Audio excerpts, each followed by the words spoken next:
Baik, bismillahirrahmanirrahim. Assalamualaikum warahmatullahi wabarakatuh. Kami dari kelompok 7 yang insya Allah hari ini kami akan mempresentasikan PPT. PPT-nya sudah kami share sebelumnya di grup.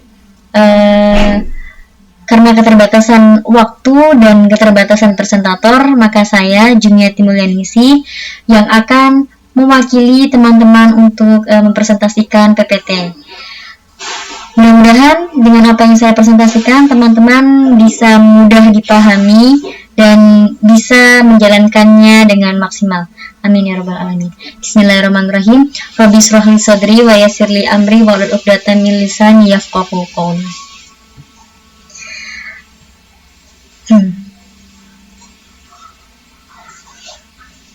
Baik, kelompok 7. Presentasi pertama yang akan dipresentasikan oleh saya sendiri, Jumiati Mulyanisi. Yang kedua oleh saudara Nafilatul Nadiroh. Yang ketiga oleh Adinda. Yang keempat oleh Nurholis. Dan yang terakhir oleh Ahmad Taufik Abdul Haq. Dan tema kita, materi fikih logoh kelompok 7 adalah Al-Logoh Al-Arabiyah. Presentator pertama oleh saya sendiri, Jumiati Mulyanisi. Ini teks yang saya terjemahkan dari halaman 78 sampai dengan 79.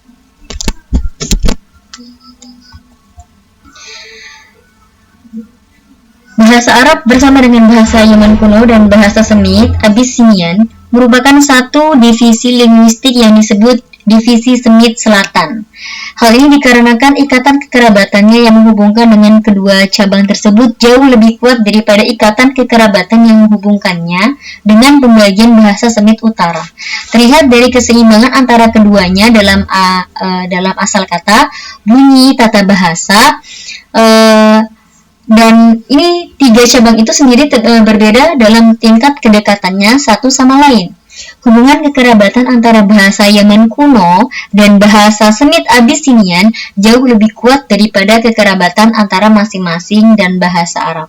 Alasan untuk ini adalah bahwa bahasa Semit Abyssinia secara langsung dipisahkan dari bahasa Yaman kuno dan kredit untuk menyebarkan bahasa Semit di negara Abyssinia adalah karena pendatang pertama dari negara Yaman, seperti yang telah dijelaskan sebelumnya. Dan ketiga cabang ini juga berbeda dalam jarak mereka dari bagian utara atau bahasa Aram dan Kanan. Antara divisi utara di satu sisi dan bahasa Yaman di Abyssinian di sisi lain jauh lebih sempit daripada jarak belakang antara divisi ini dan bahasa Arab untuk jarak belakang. Ini karena keterbatasan pendownloadan nanti, teman-teman memudahkan. Jadi ini akan saya skip dan nanti teman-teman sendiri yang bisa membaca ya di PPT yang sudah saya share.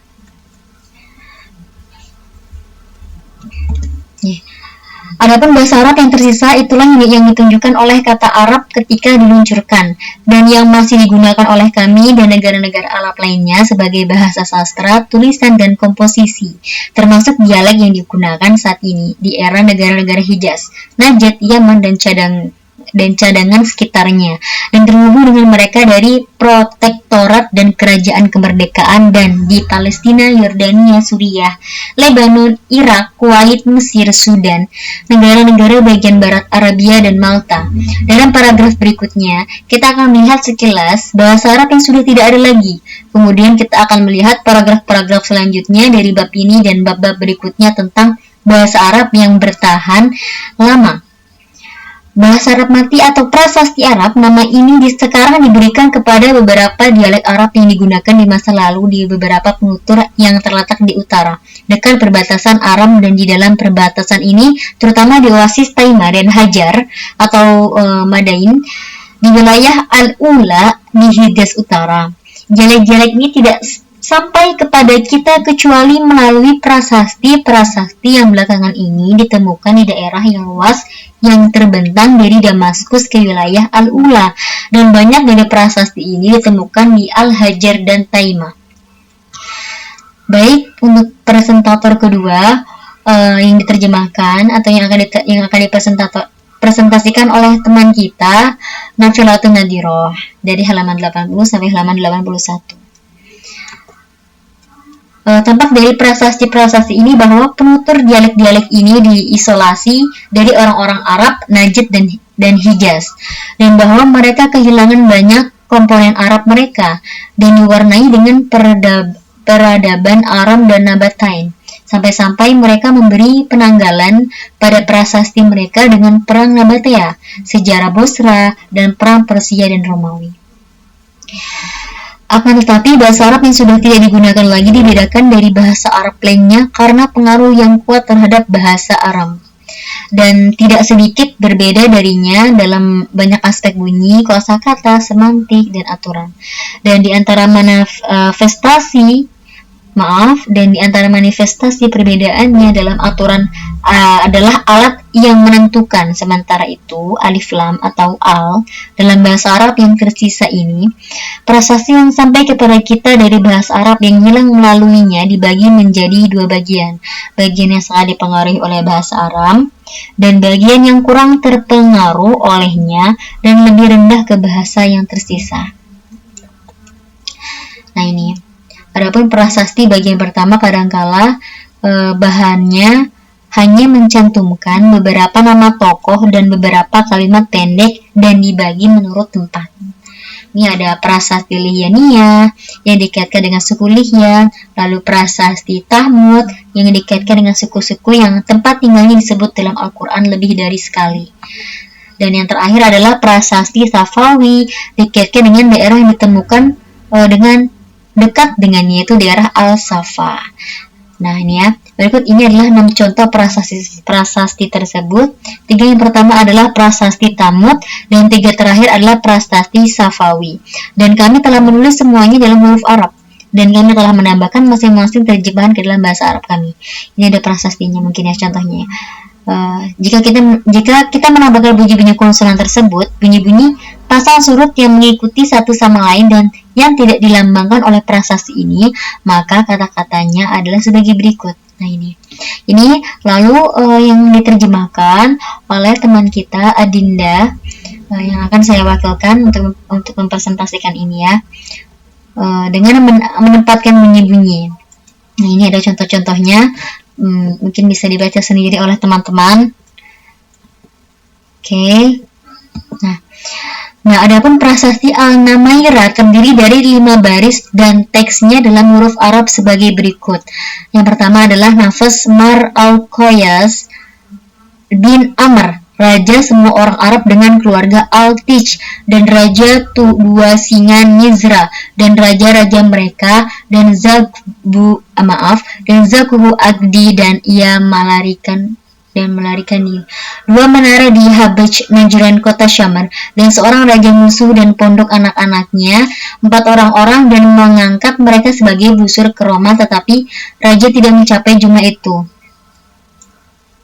Nah, ini selanjutnya Muzahaj dengan kekuatan atau menunjukkan kekuatan dan dia datang. Yang pertama adalah ungkapan dalam prasasti ini ditulis di sekitar gambar seseorang di atas kuda dengan tombak panjang di tangannya yang dengannya dia menikam orang lain.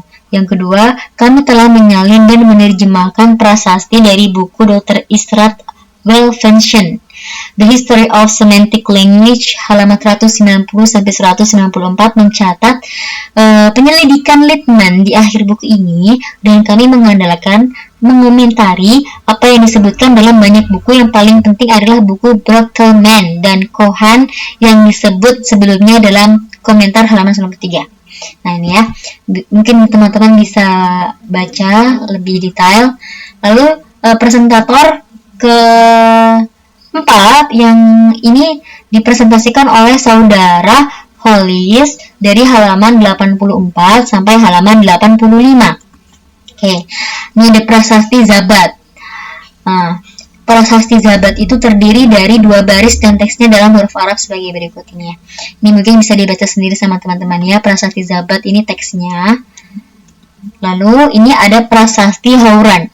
Prasasti Hauran terletak dalam 4 baris dan teksnya dalam huruf Arab sebagai berikut. Nah, ini Sarbabil bin Jalmud Dul Martul. Terus ada 4 selanjutnya setelah rusak, ada Haibar, ada Ba'am. Nah, ini terjemahannya nih, teman-teman bisa dilihat ya. Oke, ini adalah bahasa yang mengacu pada kata Arab ketika diluncurkan, yang masih digunakan oleh negara-negara Arab lainnya sebagai bahasa sastra, tulisan, dan komposisi, digunakan di era sekarang di negara-negara Hijaz, Najd, dan Yaman. Dengan pengecualian, kata terakhir dalam bagian ini ditami seperti yang tertulis dalam bahasa Syria. Itu digambar oleh Brockleman Hauran dan Cohen Haran, dan Brockleman menggambarnya lebih dekat dengan nama Arab Hauran dan Emirat yang berdekatan dengannya dan di Palestina, Yordania, Suriah, Lebanon, Irak, Kuwait, Mesir, Sudan, Maghrib, dan Malta. Nah, ini jejak tertua yang sampai kepada kita adalah apa yang dikenal sebagai sastra pra-Islam. Nah, ini jadi ini lebih ke pra-Islamnya prasasti Hauran ini. Lalu lanjut kepada presentator terakhir, yaitu dari Ahmad Taufik Abdul Haq yang diterjemahkan dari halaman 86 sampai dengan 87 yang terakhir. Oke, dialek mereka saling berbenturan. Ya, dialek Quraisy mendominasi. Penuturan bahasa ini sejak awal mereka telah terbagi menjadi berbagai suku dan sakte yang masing-masing berbeda dari yang lain dalam lingkungan geografisnya, kondisi alam dan sosial yang mengelilinginya, dan apa yang membedakan dalam bidang hati nurani dan jiwa, pemikiran, sarana, dan budaya yang telah disediakan untuk itu, dan seterusnya. Dan diputuskan dalam hukum bahasa bahwa ketika bahasa itu menyebar ke wilayah yang luas di bumi dan diucapkan oleh kelompok orang yang berbeda, tidak mungkin untuk mempertahankan kesatuan.